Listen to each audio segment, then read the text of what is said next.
masz przerwę w nauce języków i nie do końca wiesz, jak z powrotem wrócić do nauki. I nie ma tu znaczenia, czy zrobiłeś, czy zrobiłaś sobie może przerwę świąteczną, czy też na przykład, no to jest odcinek językowych spacerów pierwszy w nowym roku, być może masz noworoczne postanowienie, by uczyć się hiszpańskiego, włoskiego, którego uczyłeś, czy uczyłaś się już jakiś czas temu, ale nie wiesz, jak do końca się za to zabrać. Nie wiesz, czy zacząć wszystko od początku, czy może wrócić w jakimś innym miejscu. Tych pytań pewnie masz sporo i jeśli tak, to w dzisiejszym językowym spacerze mam nadzieję poznasz na nie odpowiedź.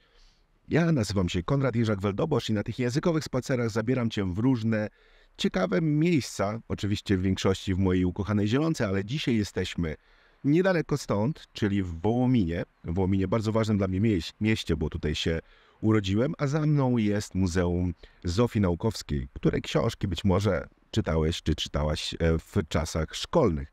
To miejsce w ogóle jest bardzo ciekawe, bo niedaleko tutaj, parę kroków stąd, stał kiedyś prawdziwy czołg.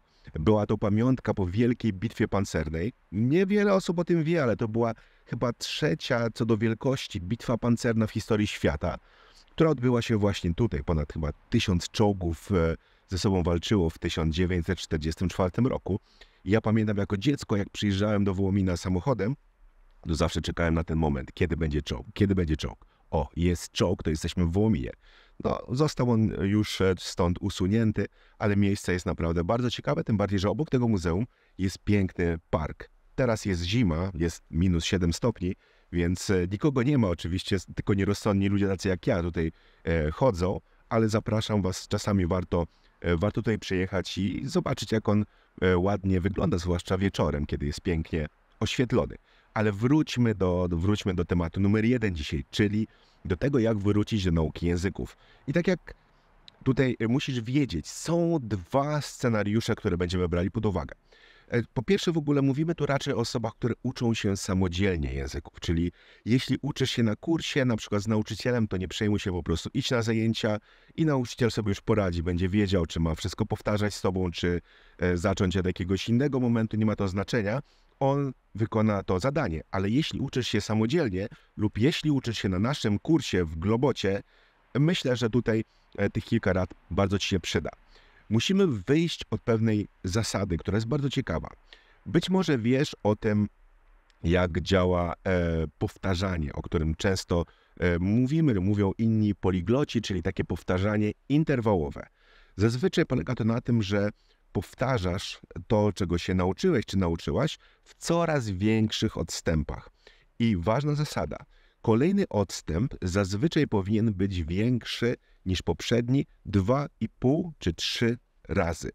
Co to oznacza? Oznacza to, że jeśli uczysz się dzisiaj, to kolejną powtórkę powinieneś zrobić na przykład za 2,5 dnia czy za 3 dni, a kolejną za 9, kolejną za na przykład 3 razy 9 dni, czyli praktycznie za miesiąc i tak dalej. Czyli tutaj możemy różnie to wyliczać. Natomiast zasada jest taka ogólna, że 2,5 raza czy 3 razy dłuższa ta powtórka powinna być. I ta liczba, czyli powiedzmy 2,5, 3, jest też istotna w innym przypadku. Wyobraź sobie, że uczysz się hiszpańskiego przez 1 miesiąc bardzo intensywnie i bardzo Ci się ten język podoba, ale niestety pojawia się jakiś problem, wyjazd, czy może brak motywacji, czasami jest to choroba, różne są ku temu powody i przestajesz się uczyć. I teraz, jeżeli chcesz wiedzieć, ile czasu będziesz pamiętać to, czego się nauczyłeś, czy nauczyłaś, to właśnie musisz wyjść od tej liczby 2,5. Będziesz pamiętać mniej więcej wszystko przez 2,5 miesiąca, 3 miesiące. Czyli jeśli przez cały styczeń teraz będziesz uczyć się hiszpańskiego, to w lutym, marcu i trochę w kwietniu jeszcze coś Ci zostanie. Ale począwszy od maja, czerwca czy później, no niewiele Ci będzie już w głowie tych rzeczy jeszcze gdzieś tam się pojawiało. Może jakieś słowa będziesz pamiętać, ale z każdym miesiącem będziesz zapominać coraz więcej. I na przykład za rok, jeśli do tego hiszpańskiego w ogóle nie zajrzysz, za rok nie będziesz pamiętać już nic. Języki znikają z naszej głowy, ale dobra wiadomość, one nie znikają na zawsze, one się chowają w głowie. Jeśli wrócisz do hiszpańskiego, to przypomnienie sobie wszystkiego zajmie Ci dużo mniej czasu. Także czasami warto poświęcić trochę właśnie czasu na to, żeby zdobyć pewną wiedzę, która gdzieś tam w głowie będzie i do niej sobie wrócić na spokojnie. Ale tak jak tutaj wspomniałem, musimy wyjść od tego 2,5 czy 3 razy czas, który spędziłeś czy spędziłaś na nauce. Jeśli spędziłeś na przykład rok, to mówimy tutaj o 2 latach, 3 latach, kiedy będziesz jeszcze coś pamiętać. I jak ja tutaj proponuję robić? Jeżeli jesteś, ta przerwa, jeżeli ta przerwa była jeszcze dość krótka, czyli mieścisz się w tym 2,5 razy to, co spędziłeś ten czas na nauce, to możesz spokojnie podejść tutaj troszeczkę na luzie, po prostu wrócić do tego, co robiłeś czy robiłaś wcześniej.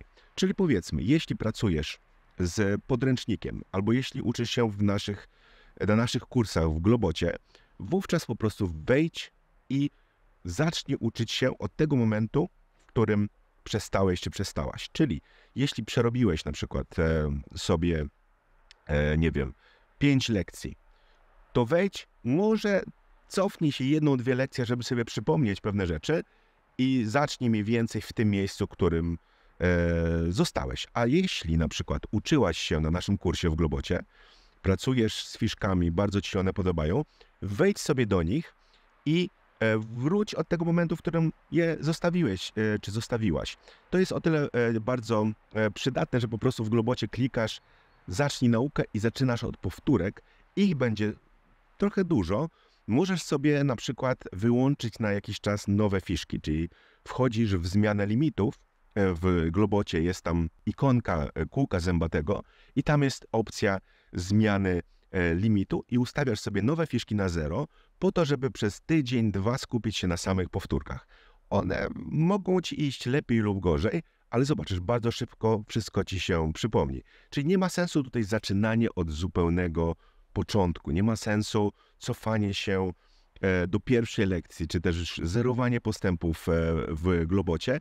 Jest to bez sensu. Jeśli przerwa była krótka, jeśli to jest na przykład tydzień, 2, albo jeśli ona jest wciąż w tej granicy 2,5-3 razy dłużej niż spędziłeś czy spędziłaś czas na nauce, to nie będzie tutaj problemu. Czyli wtedy cofnij się odrobinkę, jeśli na przykład pracujesz z jakimś samouczkiem czy podręcznikiem, 1-2 lekcje, przerób ją sobie, żeby sobie odświeżyć to, co już potrafisz, a w Globocie zajmij się powtórkami przez jakiś czas i dopiero za tydzień, 2 zacznij przerabiać nowe fiszki, które też będą się pojawiać. Także to jest taka moja rada dla osób, które mają krótką przerwę. Ale jeśli twoja przerwa jest dłuższa, wówczas moja rada jest już inna. Jeżeli na przykład uczyłeś czy uczyłaś się niemieckiego przez 2 miesiące, a wracasz do niego po 5 latach, zacznij naukę od początku. Ale pamiętaj, będzie ona łatwiejsza, bo to, co już masz w głowie, to, co gdzieś tam się schowało, bo pamiętasz, że kiedyś potrafiłeś czy potrafiłaś na przykład porozumiewać się już jako tako po tych kilku miesiącach nauki, a teraz nic już nie pamiętasz, tylko powiesz dzień dobry, czy tam dziękuję i to wszystko. Nie przejmuj się tym. Ta wiedza jest w twojej głowie i ona będzie się uaktywniała bardzo, bardzo, bardzo szybko. Jest to bardzo dobra sytuacja dla ciebie, no bo zobaczysz, możesz iść jak burza, niespecjalnie nawet skupiać się na powtarzaniu materiału, po prostu iść lekcja po lekcji. Natomiast jeśli masz taką sytuację i uczysz się z nami na kursie w Globocie, możesz wyzerować swoje postępy. Pamiętaj jednak, że nie można tego odwrócić, więc to jest jednorazowa decyzja i dobrze tutaj najpierw kliknąć zapytaj nauczyciela, ten przycisk, który masz na swoim kursie i porozmawiać z nami o tym, czy rzeczywiście warto zacząć od samego początku, czy może też warto popróbować powtórek przez jakiś czas i zobaczyć, jak one idą, bo szkoda też czasu na wracanie do kursu i rozpoczynanie go od początku, jeśli nie jest to potrzebne. Jak już mnie pewnie znacie, ja lubię tutaj ułatwiać wam życie. Ja jestem leniwy, nie lubię spędzać za dużo czasu na nauce czy na pracy. Ja szukam zawsze skrótów, ale szukam takich skrótów, żeby oczywiście one działały, więc to jest taka moja propozycja. A zatem podsumowując, jeśli twoja przerwa była krótka, na przykład przez święta odpuściłeś czy odpuściłaś sobie naukę, to spokojnie wróć do momentu, w którym się zatrzymałeś czy zatrzymałaś i zacznij uczyć się małymi kroczkami znowu. Możesz cofnąć się odrobinkę, czy też w przypadku nauki w Globocie skupić się na początku przez pierwszy tydzień, 2 na samych powtórkach, a później wejdziesz już na normalne obroty, więc tym się nie przejmuj. A jeśli twoja przerwa była dłuższa, czyli była ona dłuższa 2-3 razy ten czas, który wcześniej spędziłeś czy spędziłaś na nauce, to zacznij naukę od początku. Czyli jeśli uczyłeś się na przykład, czy uczyłaś francuskiego przez rok, a twoja przerwa trwa 5 lat, wówczas zacznij naukę od początku. Będzie ona dużo łatwiejsza, więc tutaj się nie martw. Bardzo dużo rzeczy ci się przypomni bardzo szybko, więc nie musisz się skupiać tutaj za bardzo na powtarzaniu tych nowych rzeczy, bo one nie będą już nowe. One będą odświeżane, one będą przypominane sobie w twojej głowie, więc będzie dużo łatwiej. Także życzę ci wielu sukcesów w tym nowym roku, no bo to wideo jest nagrywane na samym początku roku. Jak widzisz, temat wybrałem taki, bo ja sam wracam do nagrywania językowych spacerów, więc spodziewaj się kolejnych odcinków. Już mam w głowie kilka pomysłów.